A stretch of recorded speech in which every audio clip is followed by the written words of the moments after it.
أعوذ بالله من الشيطان الرجيم. بسم الله الرحمن الرحيم.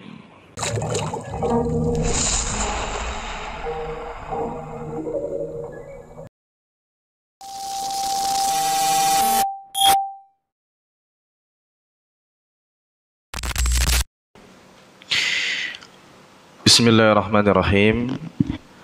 Assalamualaikum warahmatullahi wabarakatuh.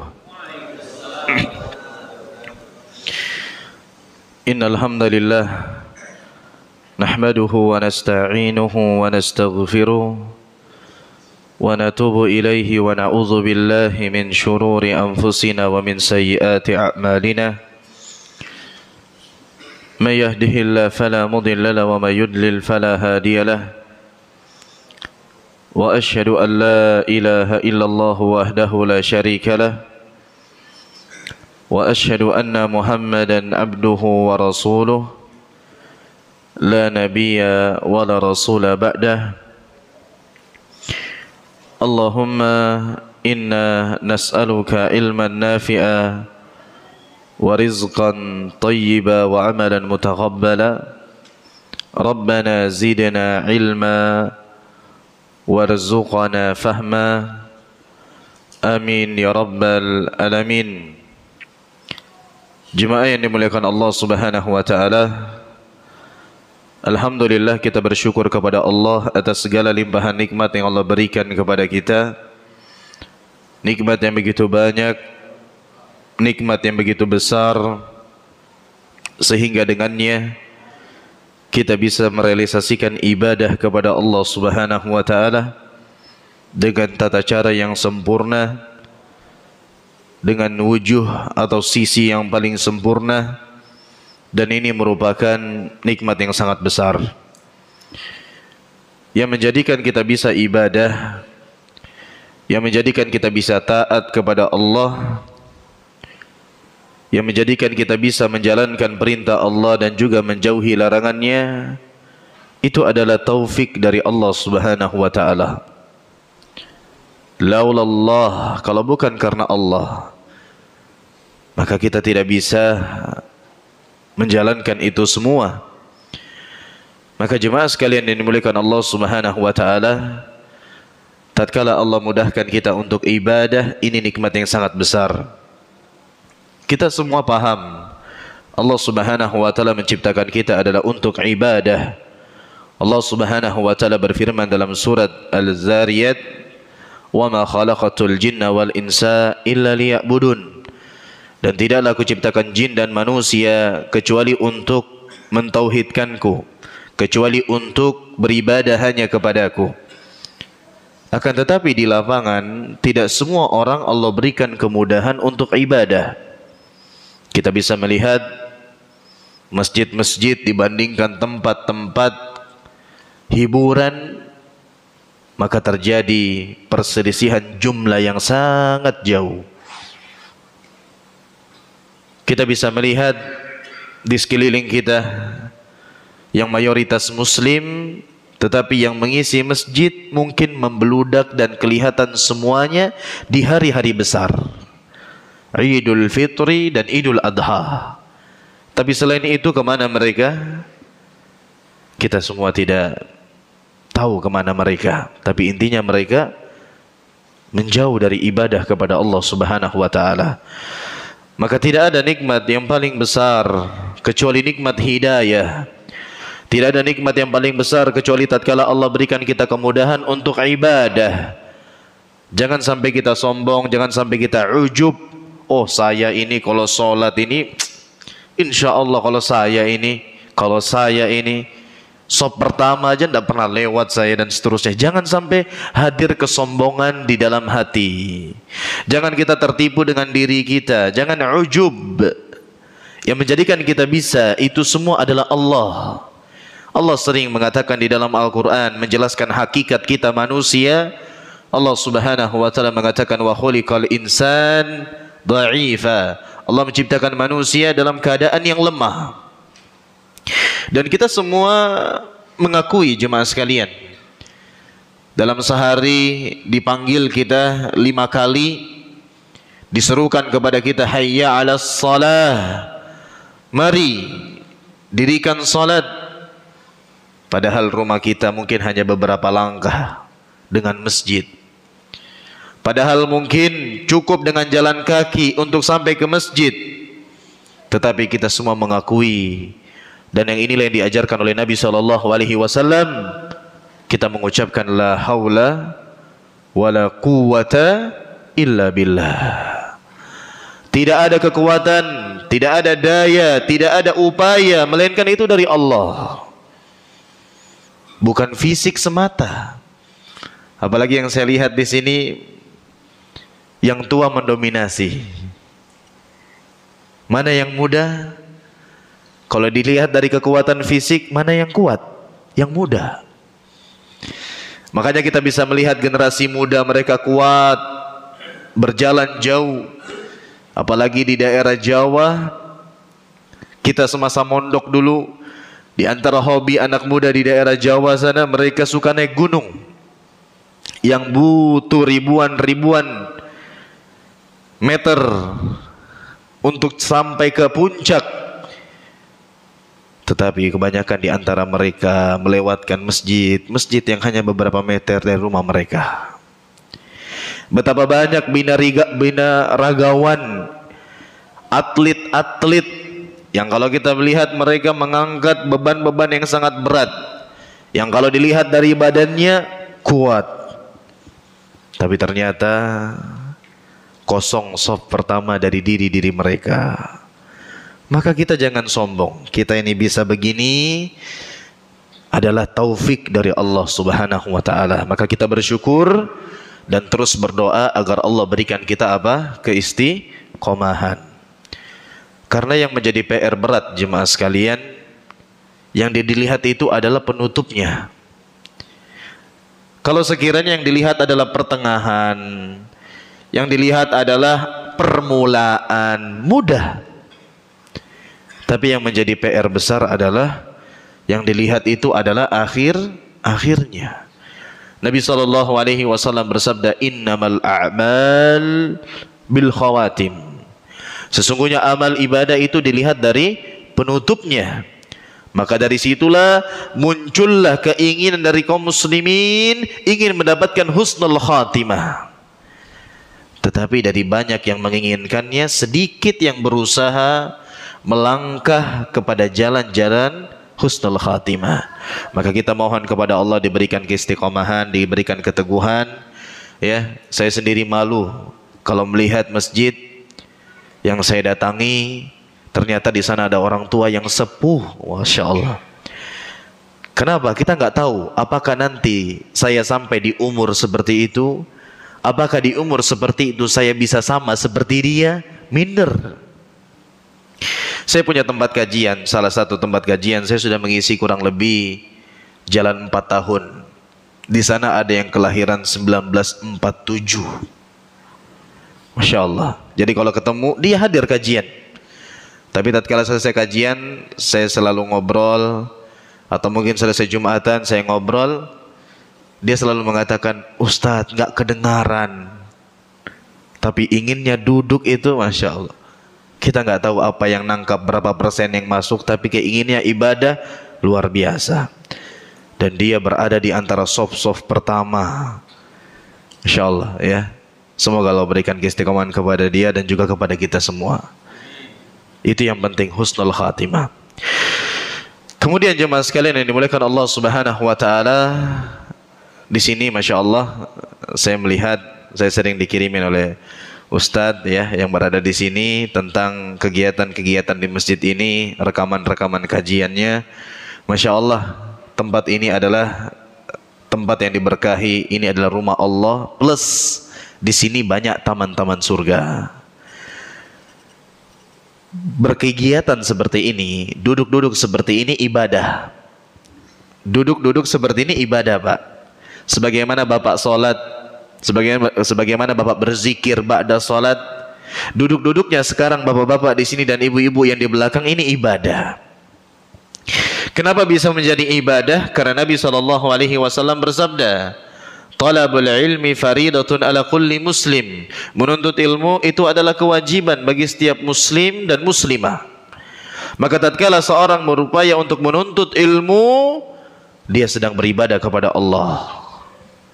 Maka tatkala Bapak duduk di sini, luruskan niat, hadirkan niat. Karena seseorang kita paham akan diberikan balasan tergantung niatnya.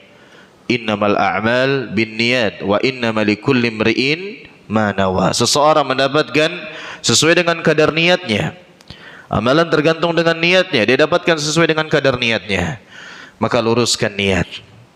Kemudian beruntunglah kita yang tinggal di sekitar masjid ini, yang aktif kegiatan majelis ilmu, yang kita bisa menimba ilmu di dalamnya, dan ini merupakan taman surga. Rasulullah sallallahu alaihi wasallam berkata kepada para sahabatnya, "Idza marartum biriyadil jannati farta'u." Apabila kalian melewati taman-taman surga wahai para sahabat, maka singgah. Para sahabat heran, kita ini di dunia ya, kok ada taman surga? Akhirnya mereka bertanya, "Wa ma hiya riyadul jannati ya Rasulullah?" Apa yang dimaksudkan dengan taman surga wahai Rasulullah? Maka Rasulullah SAW menjawab, hilakuz zikr, halaqah-halaqah, perkumpulan-perkumpulan yang di dalamnya kita ada tujuan mengingat Allah, itulah taman-taman surga. Dan kita semua sepakat, kita berada di tempat ini bukan bahas bisnis. Kita semua sepakat, kita berada di tempat ini bukan bahas saham, dolar naik, rupiah turun, enggak. Kita membahas Al-Quran dan hadis, yang mana Al-Quran adalah sebaik-baik perkataan, hadis Nabi adalah sebaik-baik petunjuk, dan itu adalah sarana sumber utama untuk mengingat Allah. Maka inilah taman-taman surga. Ini motivasi ya, agar kita semangat hadir ke majelis ilmu. Bahkan orang yang dimudahkan belajar, orang yang dimudahkan dijadikan cinta dengan majelis ilmu, dijadikan betah duduk mendengarkan ilmu agama, itu adalah tanda Allah inginkan kebaikan kepada dia. Kalau dunia, harta, Allah berikan kepada orang yang Allah cintai, juga kepada orang yang Allah tidak cintai. Allah berikan kepada siapa saja. Banyak di antara orang kafir kaya, banyak di antara orang kafir terkenal, banyak di antara orang kafir yang mereka punya harta banyak. Itu bukan barometer kebaikan. Tetapi keimanan, kebaikan, amal saleh tidak Allah berikan kecuali kepada orang-orang yang Allah cintai. Dan menuntut ilmu ini barometer utama Allah inginkan kebaikan kepada kita. Nabi SAW bersabda, "May yuridillahu bihi khairan yufaqihu fid din." Barang siapa yang Allah jadikan dia faqih dalam urusan agamanya, dia ngerti dengan agamanya, dia paham dengan agamanya, dialah orang yang diinginkan kebaikan oleh Allah Subhanahu wa taala. Paham. Jadi kalau kita, oh Masya Allah, saya dapat ilmu, ternyata begini sholat yang benar ini. Wah, ternyata selama ini saya salah. Begini tata cara sujud yang benar ini. Ilmunya bertambah, pemahamannya dalam agama bertingkat, meningkat. Maka itu tanda Allah inginkan kebaikan pada kita. Dan Nabi SAW mengatakan, innamal ilm bitta'allum. Ilmu itu dengan apa? Belajar. Ada enggak orang tiba-tiba bangun tidur paham fikih sholat tuntas? Nggak ada. Pergi ke gunung, pergi ke pantai, bersemedi, pulang-pulang hafal Al-Quran. Nggak ada. Nggak ada istilah-istilah seperti itu. Ilmu itu dengan belajar. Paham itu harus melalui proses belajar. Maka tatkala orang dimudahkan belajar, itu adalah tanda Allah inginkan kebaikan. Atau mungkin di sini ada para santri, ya, semangat antum adalah orang-orang pilihan. Tatkala Allah berikan antum kemudahan untuk belajar, apalagi ada anak muda di sini yang hadir menemani kita para sepuh, maka ini merupakan kabar gembira di antara satu golongan dari 7 golongan yang Allah berikan naungan nanti di padang mahsyar. Tatkala matahari didekatkan 1 mil, semua orang kepanasan, semua orang bercucuran dengan keringatnya, ada yang tenggelam selututnya, ada yang tenggelam sedadanya, ada yang tenggelam sampai benar-benar tenggelam. Ada orang-orang yang gembira di antara mereka mendapatkan naungan di hari yang tidak ada naungan selain naungan Allah. Di antaranya apa? Pemuda, syabun nasya'a fi ta'atillah, pemuda yang tumbuh di atas ketaatan kepada Allah Subhanahu wa taala. Maka alhamdulillah Allah berikan kita kemudahan. Banyak keutamaan majelis ilmu. Ada satu hadis yang ingin saya sebutkan di sini, dan ini merupakan motivasi yang sangat besar. Dari sahabat Abu Umamah Al-Bahili radhiyallahu anhu, ia mengatakan, Rasulullah sallallahu alaihi wasallam bersabda, "Man ghada ilal masjidi la yuridu illa ay yata'allama khairan aw yu'allimah, kana lahu ka ajri hajjin tamman hajjatuhu." Barang siapa yang berangkat pergi masjid, la yuridu illa ay yata'allama khairan, tidak ada keinginannya pergi masjid kecuali mempelajari kebaikan, menuntut ilmu atau mengajarkan kebaikan. Jadi ada 2, barang siapa yang pergi masjid niatnya tidak ada kecuali untuk belajar kebaikan atau mengajarkan kebaikan, kana lahu ka ajri hajjin, maka dia akan mendapatkan pahala seperti orang yang berhaji, tamman hajjatuh, sempurna hajinya. Mungkin kita belum dimudahkan pergi haji yang sesuai dengan ketentuan rukun Islam, tetapi sangat memungkinkan bagi kita mendapatkan pahala seperti haji dari amal-amal yang lainnya. Di antara amal ibadah yang mendapatkan janji pahala seperti haji adalah menghadiri majelis ilmu, menuntut ilmu. Pergi ke masjid tidak ada tujuannya kecuali ikhlas untuk mempelajari ilmu atau mengajarkan ilmu, maka mendapatkan pahala bagaikan orang yang berhaji yang sempurna hajinya. Maka banyak pintu-pintu kebaikan, tinggal kita aja yang berusaha. Fastabiqul khairat, berlomba-lomba dalam urusan akhirat. Kemudian jemaah sekalian yang dimuliakan Allah Subhanahu wa taala, pembahasan kita pada malam hari ini adalah kebaikan yang berkepanjangan. Kenapa kita katakan judul kita pada malam hari ini kebaikan yang berkepanjangan? Karena umur kita terbatas. Kita ingin melakukan kebaikan, terkadang ada keinginan yang besar untuk memperbanyak kebaikan. Sebesar apapun usaha yang kita upayakan mengerjakan kebaikan, kita berhadapan dengan fakta yang tidak terbantahkan, umur kita terbatas. Bahkan Nabi SAW bersabda, "A'maru ummati ma baina 60 ila 70 wa aqalluhum ma yajuzu dzalik." Nabi SAW mengatakan, umur umatku ini antara 60 sampai 70 tahun. Dan sedikit di antara mereka yang melebihi 70 tahun itu. Bahkan sedikit di antara mereka yang melebihi 60 tahun itu. Mungkin kita punya keinginan yang besar untuk ibadah.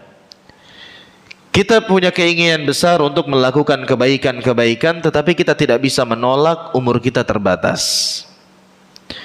Allah Subhanahu wa taala berfirman, "Kullu nafsin za'iqatul maut." Setiap yang bernyawa pasti akan menjumpai yang namanya kematian. Kita semua sering menyaksikan. Setiap hari kita mendengarkan fulan, inna lillahi wa inna ilaihi raji'un, fulan telah berpulang, fulan telah meninggal dunia. Ada tiba saatnya di mana kita yang diumumkan seperti itu. Akan ada tiba di mana kabar kematian kita yang disebarkan kepada kaum muslimin. Dan itu kepastian. Kalaulah Nabi SAW meninggal dunia, sedangkan dia adalah kekasih Allah, Rasul yang mulia, Nabi Allah, yang seseorang tidak akan bisa masuk surga kecuali beliau masuk terlebih dahulu, meninggal dunia, masa kita yakin kita hidup selamanya? Kan seperti itu. Kemudian Allah Subhanahu wa taala tegaskan dalam Al-Qur'an, "Qul innal mauta alladzi tafirruna minhu fa innahu mulaqikum." Katakanlah wahai Muhammad, sesungguhnya kematian yang kalian lari darinya. Semua orang takut kematian. Semua orang tidak suka dengan kematian. Tapi Allah katakan, innal mauta alladzi tafirruna minhu fa innahu mulaqikum. Sesungguhnya kematian yang kalian berusaha lari. Banyak orang yang lari, terutama orang-orang kafir yang tidak beriman kepada Allah. Mereka berusaha membuat rumah anti bencana, pakaian anti peluru, mobil anti peluru, rumah anti gempa dan sebagainya. Bahkan ada yang mengatakan rumah yang bisa tahan tatkala kiamat. Itu mereka takut kematian. Allah katakan fa innahu mulaqikum. Kematian pasti akan datang. Pasti akan datang. Ya. Kemudian juga Allah tegaskan dalam Al-Quran, ya, aynama takun yudrikumul maut wa in kuntum fi burujim musyayyada. Dimanapun kalian berada, kematian akan menjumpai kalian walaupun kalian berada di benteng-benteng yang sangat kokoh. Bahkan kita temui ada yang meninggal disebabkan perkara yang sepele. Kan gitu. Kuat badannya, rajin olahraga, ternyata dia lebih dulu. Kan gitu. Maka kematian ini kepastian. Tidak ada yang lebih pasti melebihi kepastiannya kematian.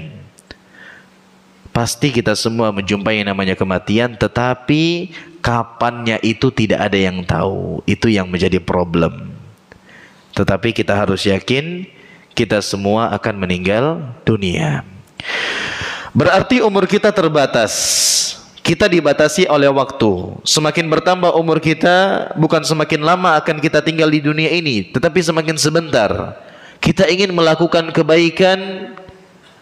Bagaimana caranya agar kebaikan kita berkepanjangan? Kita harus membuat planning bagaimana kita punya umur kedua. Umur kedua maksudnya bagaimana? Kita sudah meninggal dunia, kebaikan kita terus berjalan, amal soleh kita terus berjalan. Orangnya sudah bercampur dengan tanah, orangnya sudah meninggal, hanya tinggal nama, tetapi kebaikan terus mengalir kepadanya. Itulah kebaikan yang berkepanjangan. Kenapa? Karena Nabi SAW mengabarkan kepada kita bahwasanya siapapun yang meninggal dunia dari manusia, maka terputuslah semua amal ibadahnya. Terputuslah amal ibadah dia. Dengan apa? Dengan dia menjumpai yang namanya kematian. Makanya kita harus yakini dunia ini adalah hari untuk beramal. Dunia ini adalah waktunya untuk beramal. Hadzal yaum yaum amalun bila hisab. Hari ini adalah hari beramal tanpa ada perhitungan, tanpa ada balasan. Nanti di akhirat tidak bisa lagi kita beramal. Di sana adalah hisabun wala amal, hari perhitungan, hari pembalasan, tidak ada lagi amalan. Kita nggak bisa berbuat apa-apa tatkala kita sudah meninggal dunia. Maka kita ingin bagaimana ya kita punya umur kedua, kita maksimal ibadah sepanjang kita hidup, ya selama kita masih diberikan kehidupan, terus berbuat kebaikan. Apalagi bapak-bapak yang diberikan usia, Masya Allah, sudah mendekati jatah umat Nabi SAW 60 dan 70. maka terus berbuat kebaikan. Kenapa? Ada kabar gembira.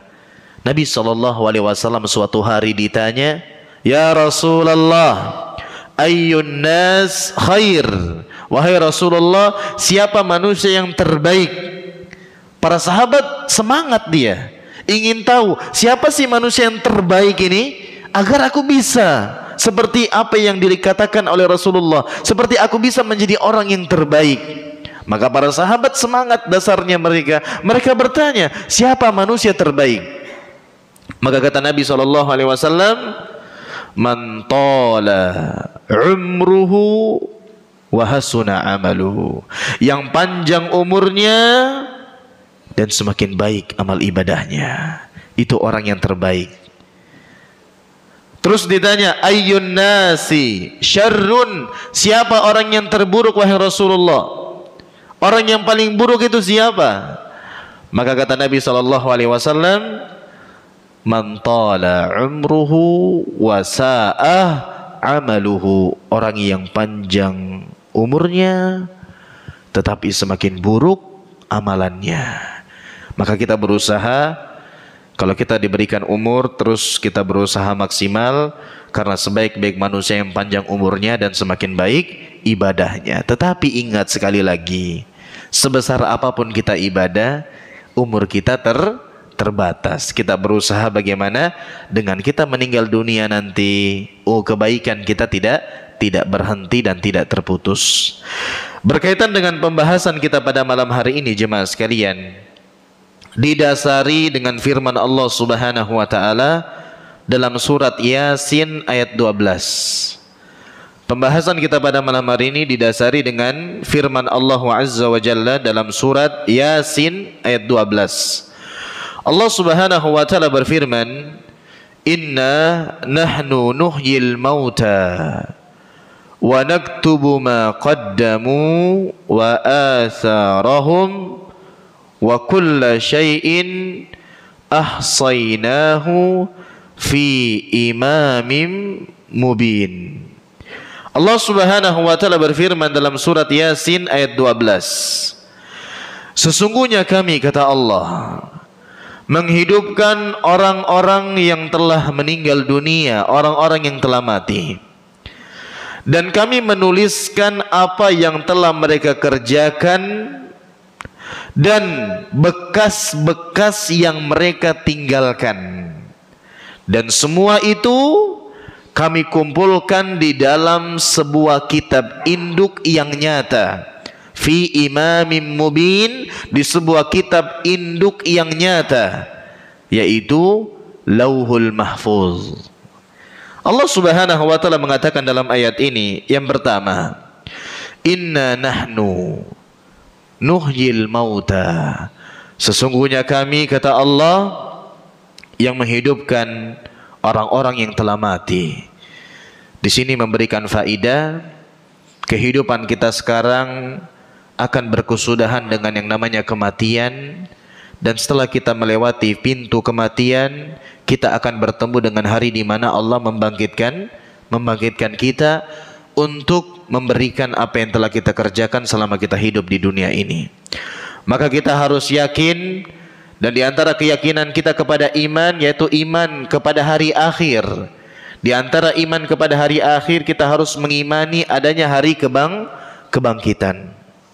Hadirkan dalam hati, kita semua akan meninggal dunia, kita semua akan mati, dan kita semua akan dibangkitkan oleh Allah. Hadirkan itu selalu, agar kita tidak terlena dengan dunia ini.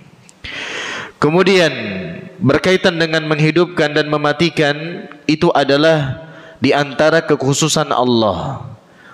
Maka kita tidak boleh menyandarkan kematian kepada selain Allah.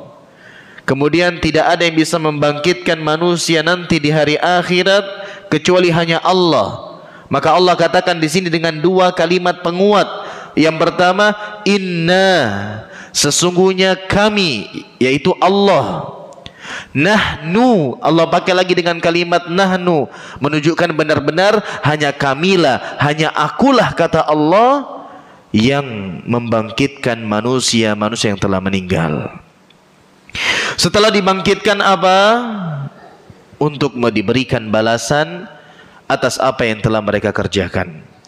Kemudian Allah Subhanahu wa taala mengatakan, sesungguhnya kami menghidupkan orang-orang yang telah meninggal dunia, wa naktubu ma qaddamu, dan kami menulis apa yang telah mereka kerjakan.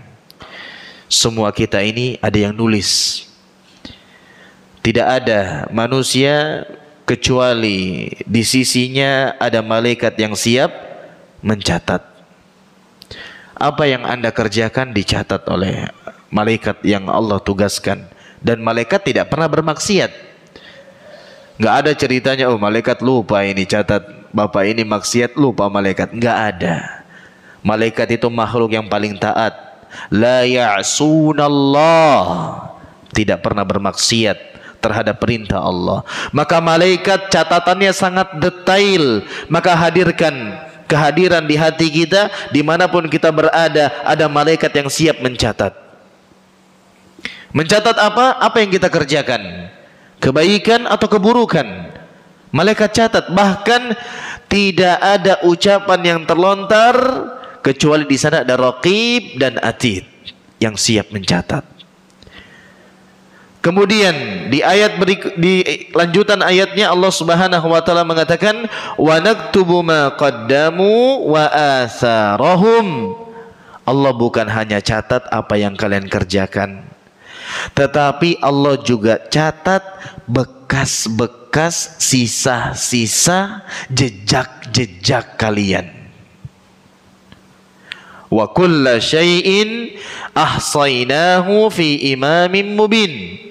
Dan semua itu kebaikan-kebaikan yang telah kita kerjakan semasa kita hidup, dan bekas-bekas, sisa-sisa dari jejak-jejak kita juga dicatat oleh Allah. Dan semua itu dikumpulkan di kitab induk yang nyata, yaitu Lauhul Mahfuz. Fokus kita pada hari ini adalah di dalam kalimat wa atharahum. Di sini ada dua penjelasan ya di kalangan para ulama, apa maksud jejak-jejak dalam ayat ini. Allah katakan, kami menulis jejak-jejak kalian. Yang pertama, ada yang mengatakan sesuai dengan zahirnya, maksudnya di dalam kalimat wa atharahum adalah jejak kaki, bukan makna yang lainnya, sesuai dengan zahirnya. Sebagaimana disebutkan di dalam kisah Banu Salamah ya, yang mana mereka tinggal di pinggiran kota Madinah, yang mereka tatkala tahu ada lahan kosong di dekat Masjid Nabawi, mereka ingin pindah. Agar apa? Agar dekat dengan masjid, agar dekat menghadiri masjid, dekat dengan tempat ibadah Masjid Nabawi. Mereka ingin pindah karena Bani Salimah tinggalnya di pinggiran kota Madinah. Mereka ingin pindah ke dekat Masjid Nabawi agar dekat mereka menuju masjid. Nabi SAW yang mengetahui hal ini, mereka mengatakan, wahai Bani Salimah, diyarakum tuktabu atharukum. Wahai Bani Salimah, tetaplah di rumah-rumah kalian. Tetaplah di rumah-rumah kalian, sesungguhnya langkah-langkah kaki kalian dicatat. Ya, jejak-jejak kalian dicatat. Ya, Nabi SAW tidak mengatakan pindahlah, enggak. Tapi Nabi katakan tetaplah di rumah kalian. Kalian memang jauh dari Masjid Nabawi, tetapi kalian pergi ke Masjid Nabawi, langkah kalian lebih banyak dan semuanya itu dicatat. Ini juga keutamaan. Kalau kita menghadiri masjid bisa jalan kaki, itu yang terbaik. Tapi kalau dengan jalan kaki kita ingin sholat maghrib sampai jam 9 malam, lebih baik enggak usah. Ini sesuai keadaan. Artinya yang rumahnya agak berjauhan dengan masjid, ya sudah, tidak ada keharusan mendekati masjid, bisa dengan jalan kaki. Memang ada kaidah, kalau ada yang mudah kenapa pilih yang sulit, tetapi tidak semuanya dipakaikan, termasuk dalam kaidah ini. Ya, rumah yang sudah jauh, maka dari masjid itu ada keutamaan yang bisa dikejar dengan berjalan menuju masjid. Itu yang pertama. Ya. Kemudian Nabi SAW juga bersabda, a'zamun nasi ajran fis salat ab'aduhum fa ab'aduhum mamsya.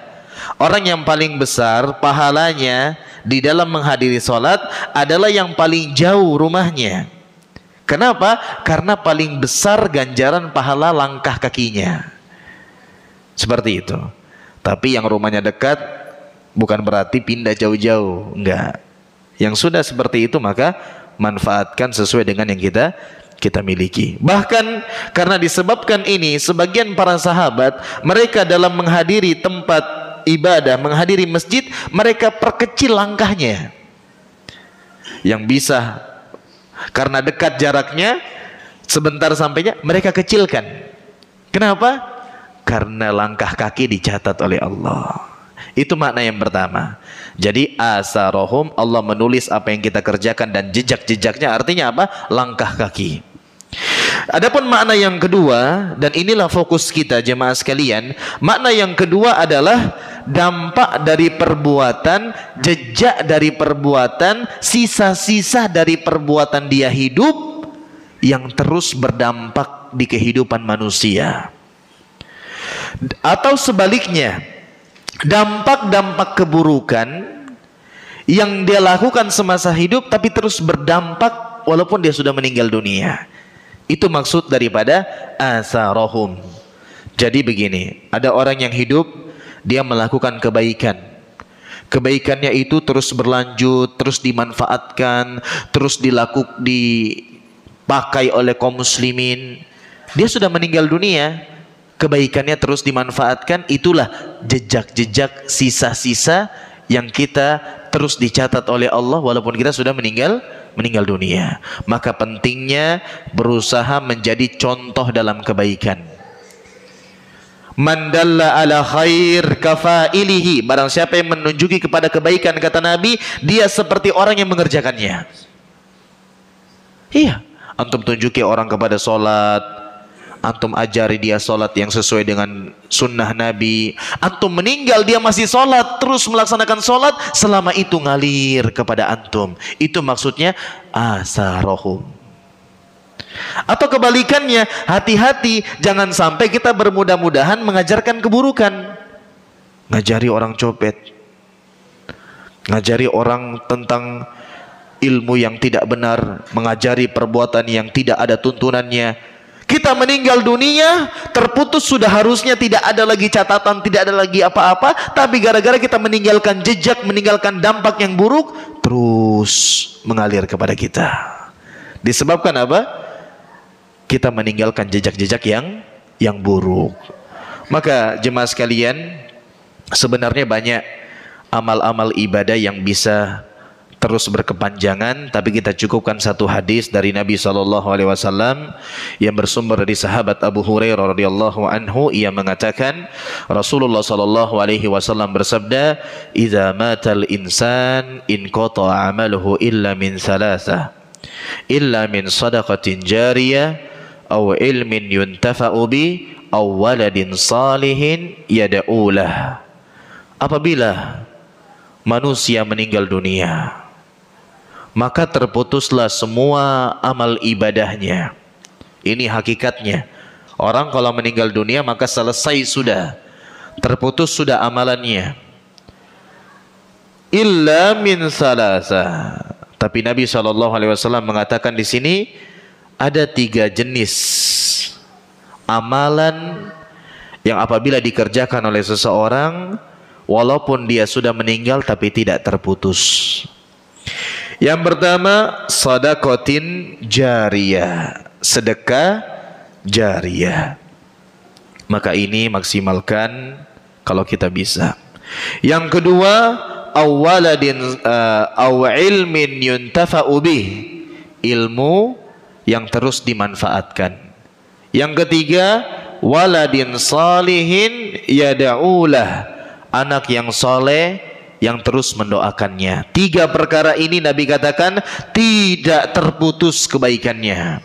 Sedekah jariyah, ilmu yang terus dimanfaatkan, atau anak soleh yang terus mendoakan. Kalau kita bisa lakukan 3-tiganya lebih baik. Tapi kalau ternyata nggak bisa semuanya, harus adalah salah satunya. Yang pertama, sedekah jariyah. Apa itu sedekah jariyah?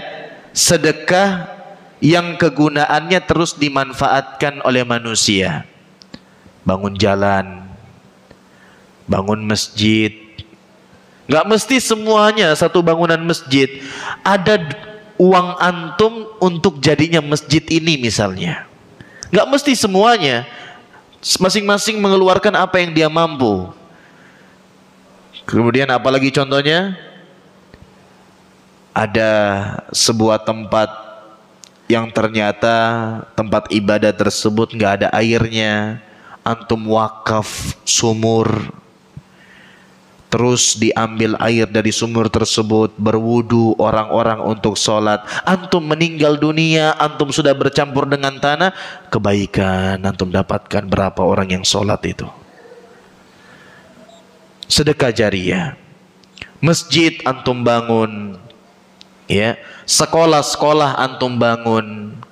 Ada pondok pesantren butuh bangunan, antum memiliki kelebihan harta, ikut andil di sana. Selama pondok tersebut eksis, mengerjakan kebaikan, dimanfaatkan untuk kegiatan pembelajaran, antum mendapatkan kebaikan. Itu sedekah jariyah. Maka bagi yang punya harta, ingat, kita nggak bawa mati harta kita. Kita sudah banyak melihat orang ini terkaya kesekian, terkaya sekian, terkaya yang kesekian. Pas meninggal dunia dia bawa apa? Nggak ada. Maka sekarang Anda punya kelebihan, kebutuhan sudah tercukupi, harus saling mendukung antara suami istri. Kita sudah tercukupi, alhamdulillah, ada kelebihan, cari bagaimana buat umur kedua. Dengan apa? Sedekah jariyah. Iya, jangan tumpuk-tumpuk harta. Antum meninggal, antum tidak bawa harta tersebut. Lebih parah lagi, antum meninggal dibagi-bagi harta antum. Orang berebut dengan harta antum. Lebih parah lagi nanti kalau meninggal, istri antum pakai nikah lagi dengan suami yang baru. Kan sakitnya luar biasa itu. Mumpung masih hidup, gunakan buat umur kedua kita. Lanjut, yang kedua, ilmin yuntafa'u bi. Yang pertama tadi wakaf, ya, wakaf zahiri, ya, wakaf-wakaf yang digunakan oleh kaum muslimin, pemanfaatan umum. Antum punya harta, berikan. Yang kedua ini ilmu yang dimanfaatkan. Ini juga sedekah jariyah. Para penuntut ilmu, santri-santri yang belajar harus punya keinginan untuk mendakwakan ilmu tersebut.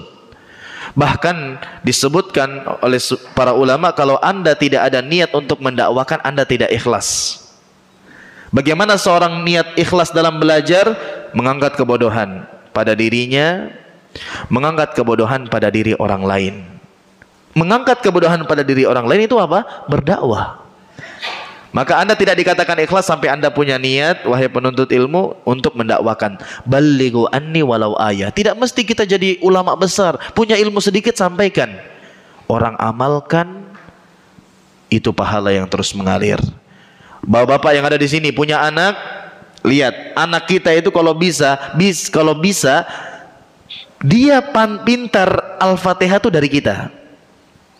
Bayangkan dia sholat, Al-Fatihahnya dari kita talqin, pahala terus mengalir.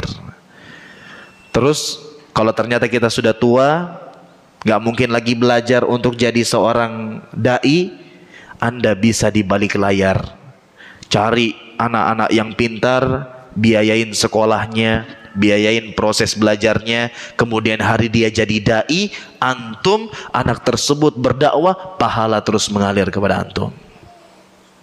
Banyak. Bangun rumah tahfidz, gratiskan anak yatim belajar, punya 30 misalnya digratiskan, ternyata dari 30 tersebut ada 10 yang menjadi pendakwah, pahalanya ngalir kepada antum.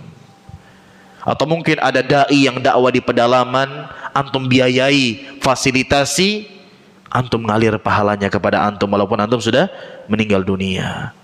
Dainya yang dimaki-maki, antum dapat pahala. Enggak, dua-duanya dapat pahala. Dia dimaki-maki mendapatkan pahala dengan usaha dakwahnya. Antum yang di balik layar juga dapat pahala. Terus kemudian yang ketiga, awaladin salihin yada'ula. Anak yang soleh yang mendoakan. Kenapa di sini disebutkan anak yang soleh? Karena anak yang tidak soleh pada umumnya melupakan orang tuanya. Maka didik anak kita dengan pendidikan yang baik, jadikan dia anak yang soleh, karena anak yang soleh lah yang terus mendoakan kita. Ya, jangan prioritaskan dunia anak kita mengalahkan akhiratnya. Anak kita tidak diajari ngaji, tapi belajar bahasa Inggris di tempat yang terkenal, satu pertemuan sekian juta, tapi ternyata Iqra aja tidak bisa dia baca. Itu salah prioritas. Betapa banyak orang tua yang menyesal di panti jompo, mereka nggak gagal dalam urusan dunia anaknya, bahkan mereka berhasil. Tapi tatkala anaknya sudah besar, mereka tidak dididik dengan ilmu agama, akhirnya orang tuanya dititip di panti jompo, tiap bulan kirimkan uang. Sakit itu. Maka didik anak antum menjadi anak yang soleh, karena anak yang soleh selalu mengingat orang tuanya, akan mendoakan, dan itu sangat bermanfaat bagi kita. Anak kita juga adalah umur kedua kita. Ya, terus kemudian jemaah sekalian, anak kita itu tidak mesti anak yang langsung. Terkadang ada sebagian orang tua mengeluh, Ustadz, saya ini terlambat tobat. Susah sudah ngurus anak saya ini. Saya baru tobat ini, anak saya sudah terlanjur misalnya. Maka lihat cucu-cucu. Cucu itu anak kita juga, zuriat. Cucu-cucu diperhatikan.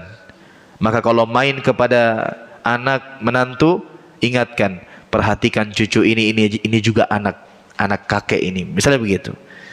Terus dididik menjadi anak yang soleh, akan bermanfaat bagi kita, dan setiap kebaikan yang dikerjakan oleh anak akan sampai kepada kedua orang tuanya. Nah, demikian jemaah sekalian yang bisa kita sampaikan. Intinya semasa hidup ini berusaha menjadi orang yang baik dan meninggalkan jejak-jejak kebaikan, karena itulah yang merupakan amalan yang terus mengalir bagi kita walaupun kita sudah meninggal dunia. Demikian jemaah sekalian yang dimuliakan Allah Subhanahu wa taala yang bisa disampaikan pada kesempatan kali ini. Kurang lebihnya mohon maaf, ada benaran dari Allah, ada kesalahan dari diri saya sendiri dan dari syaitan. Saya mohon maaf kepada antum sekalian. Mungkin ada kata-kata yang kurang pas dan sebagainya. Saya hanyalah manusia biasa yang tidak luput dari kekeliruan, tetapi itu semua tidak muncul dari hati. Mungkin kalau ada yang terlontarkan itu di luar kesengajaan tanpa saya sadari. Demikian jemaah sekalian, kita akhiri kajian kita. Sudah masuk waktu Isya. Saya rasa pembahasannya tidak butuh pertanyaan, tinggal kita amalkan.